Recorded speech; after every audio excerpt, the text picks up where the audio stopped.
नमस्कार दोस्तों, मैं मुकेशप्रीत सिंह फिर से आपका स्वागत करता हूं आपके अपने यूट्यूब चैनल पर।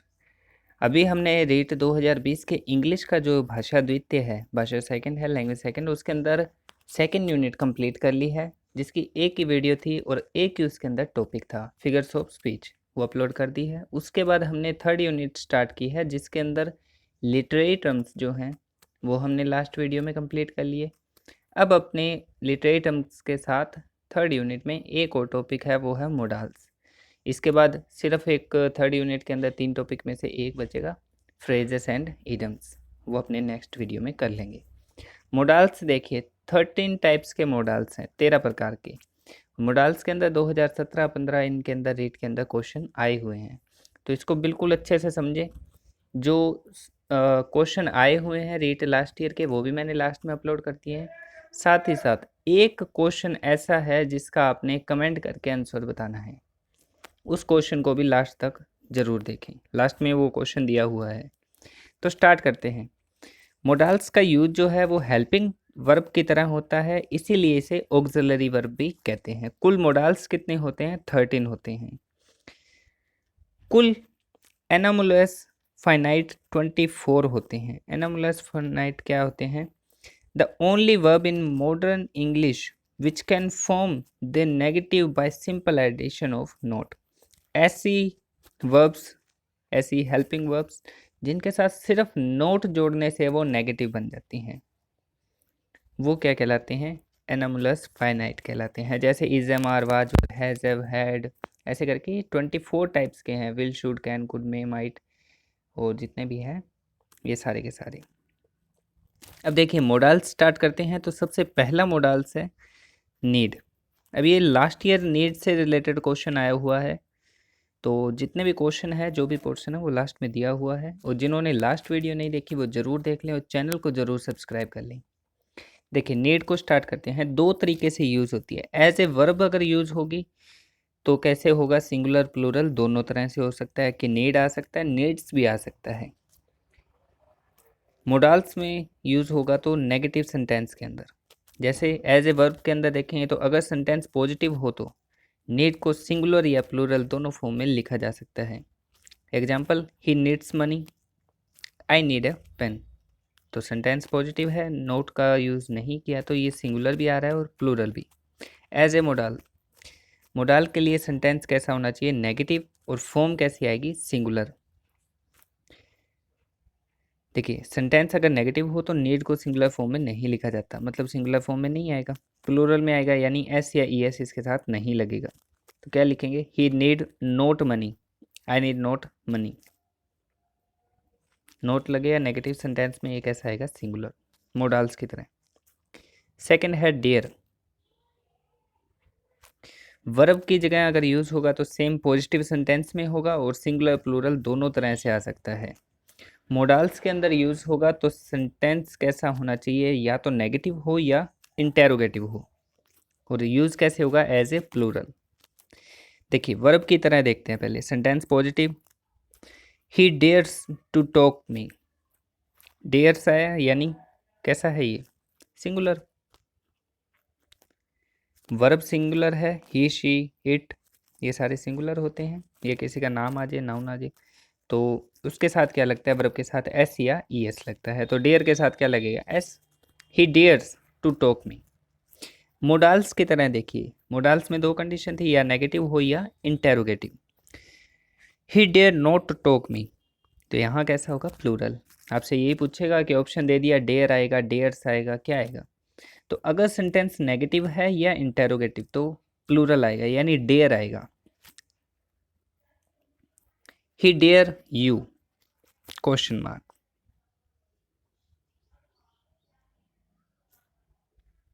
हाउ डेयर यू आएगा, ये गलत लिख दिया, how dare you. Use to का देखिए, यूज टू के साथ वर्ब की फर्स्ट फॉर्म आती है हमेशा। सेकंड, अगर V form of the verb दी हो उसके बाद यूज टू हो तो साथ में क्या आएगा? वर्ब की फर्स्ट फॉर्म के साथ I N G. Be form of the verb क्या होती है? Be form of the verb होती है इज, एम, आर और वाज वर्ब। पहला पॉइंट देखिए, वर्ब की फर्स्ट फॉर्म वाला यूज टू प्लस वर्ब की फर्स्ट फॉर्म। इसने क्या कहा, यूज टू का यूज पास्ट की हैबिट को बताने के लिए किया जाता है। किसी पास्ट की हैबिट को बताने के लिए किसका यूज करते हैं हम, यूज टू का। I use to study here, मैं यहाँ पढ़ा करता था।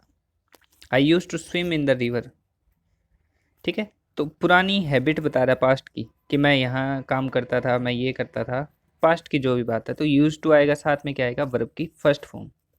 अब अगर उसके साथ be form of the verb यानी इज एम आर या वाज वर दिया हो तो क्या होगा, उस सेंस में सेंटेंस का जो मीनिंग है वो ये बनता है कि हैबिट को बताने के लिए तो किया जा रहा है, लेकिन वो हैबिट पास्ट में शुरू हुई थी और अभी तक चल रही है।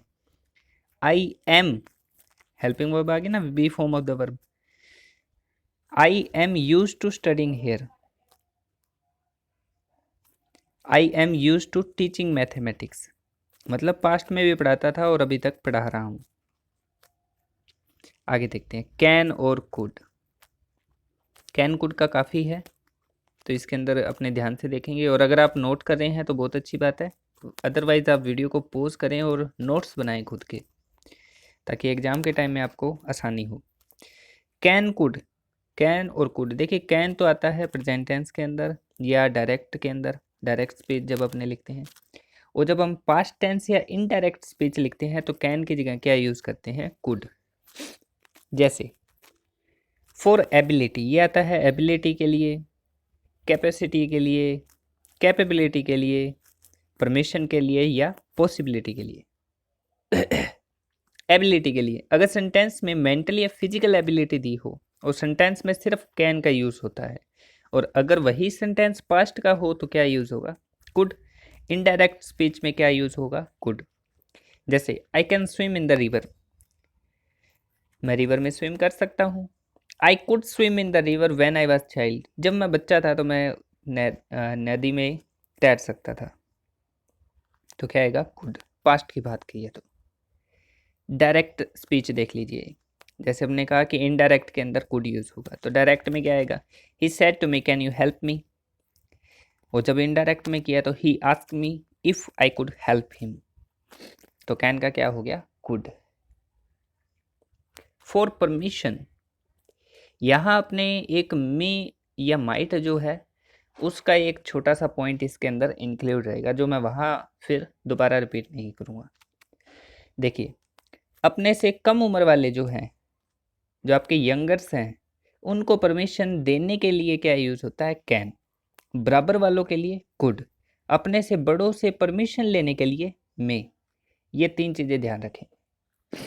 अपने से छोटे जो हैं उनको परमिशन देने के लिए यानी यंगर्स को परमिशन देने के लिए कैन का यूज होगा। बराबर या इक्वल एज वाले जो हैं उनके लिए कुड यूज होगा। अपने से बड़ों को परमिशन, बड़ों से परमिशन लेने के लिए किसका यूज होगा, मे। गवर्नमेंट से परमिशन लेने के लिए हमेशा क्या यूज होगा, कुड। जैसे she said to her mother may I go to watch movie, अब वो अपनी मम्मी से पूछ रही है यानी बड़ों से परमिशन ले रही है, तो मे का यूज हुआ। Mother replies yes you can, अब मदर उसको रिप्लाई कर रही है अपनी बेटी को, तो वो छोटों को, अपने से छोटे वालों को, कम उम्र वालों को कर रही है, तो कैन का यूज़ हुआ। अब गवर्नमेंट से परमिशन के लिए could I have time to meet PM, तो प्रधानमंत्री के साथ मिलने के लिए क्या मुझे समय मिलेगा, तो कुड आ जाएगा वहाँ गवर्नमेंट परमिशन से लिए। अब आगे बढ़ते हैं पॉसिबिलिटी के लिए। नेगेटिव या इंटेरोगेटिव सेंटेंस में only 2 hours are left I can not win, जब नेगेटिव या इंटेरोगेटिव हो पॉसिबिलिटी के अंदर तो वहाँ कैन या कुड का यूज़ किया जाता है। अगर प्रेजेंट का है तो कैन, पास्ट का है तो कुड, पास्ट के लिए कुड आएगा बस। He told that new policy couldn't start this week, उसने बताया कि जो न्यू पॉलिसी है वो अभी स्टार्ट नहीं होगी इस हफ्ते, तो कुड नोट आएगा। मे या माइट, पॉसिबिलिटी, ब्लेसिंग, पर्पस या परमिशन के लिए। माइट जो है वो रिमोट पॉसिबिलिटी के लिए आता है। रिमोट का मतलब है कि कम संभावना के लिए, रिमोट पॉसिबिलिटी यानी कम संभावना के लिए। माइट जो है इनडायरेक्ट स्पीच या पास्ट कंडीशन में आता है, सेम उसी की तरह कैन कुड की तरह। कैन प्रेजेंट में आएगा तो कुड पास्ट में, मे प्रेजेंट में आएगा तो माइट पास्ट में। सेम उसकी तरह कैन डायरेक्ट में आता था और इनडायरेक्ट स्पीच में कौन आता था, कुड। सेम यहाँ माइट जो है इनडायरेक्ट स्पीच में आएगा। पॉसिबिलिटी के लिए अगर सेंटेंस में पॉसिबिलिटी हो तो सेंटेंस पॉजिटिव हो, सेंटेंस पॉजिटिव हो साथ में पॉसिबिलिटी हो तो मे का यूज़ किया जाता है। और अगर पॉसिबिलिटी कम हो, जैसे मैंने यहाँ बताया कि रिमोट पॉसिबिलिटी यानी कम संभावना हो, तो माइट का यूज़ किया जाता है। अब इस क्वेश्चन को एग्जाम्पल से ध्यान से देखना। There are clouds in the sky, यहाँ बादल है आसमान में। इट मे रेन टुडे, तो यहाँ क्या आएगा, मे, क्योंकि वहाँ संभावना है, पॉसिबिलिटी दी हुई है, क्योंकि बादल है तो बरसात होगी, हो सकती है, संभावना है। सेकेंड देखिए, only 2 overs are left, India may win the match, 2 over बचे हैं, इंडिया मैच जीत सकता है। इट माइट रेन टुडे, अब यहाँ माइट क्यों आया, क्योंकि यहाँ क्लाउड्स या किसी भी अदर अपने को हिंट नहीं है कि यहाँ बादल है या कुछ, तो इसके लिए सीधा माइट आएगा कि पॉसिबिलिटी कम है। हम डायरेक्टली देख के कह रहे हैं कि क्लीन है स्काई और इसके अंदर रेन होने की संभावना नहीं है। और अगर बादल दिख रहे हैं अपने को सिंपल, या अपने को लग रहा है कि बरसात होगी, तो अपने डायरेक्टली कहेंगे it might rain today. Purpose के लिए यदि 2 सेंटेंस अलग अलग को सो दैट से जोड़ दिया जाए, तो सो दैट के बाद वाला सेंटेंस में मे या माइट का यूज होता है, जो पर्पस को शो करता है। जैसे we work hard so that we might success, work hard है so that he might success, might आएगा, क्योंकि वर्क हार्ड सेकंड फॉर्म दी हुई है तो वहाँ माइट आएगा, पास्ट की बात हो रही है। ब्लेसिंग के लिए आप सभी को पता है, may God bless you, she blessed me that I might live long, may you live long. तो जब भी पास्ट की बात होगी तो क्या आएगा, माइट। प्रेजेंट की या अभी की बात हो रही है तो क्या आएगा, मे। विल या शेल का यूज होप या विश के लिए आता है, थ्रेट यानी धमकी के लिए, प्रॉमिस के लिए आता है, डिटर्मिनेशन के लिए आता है यानी किसी दृढ़ निश्चय के लिए आता है।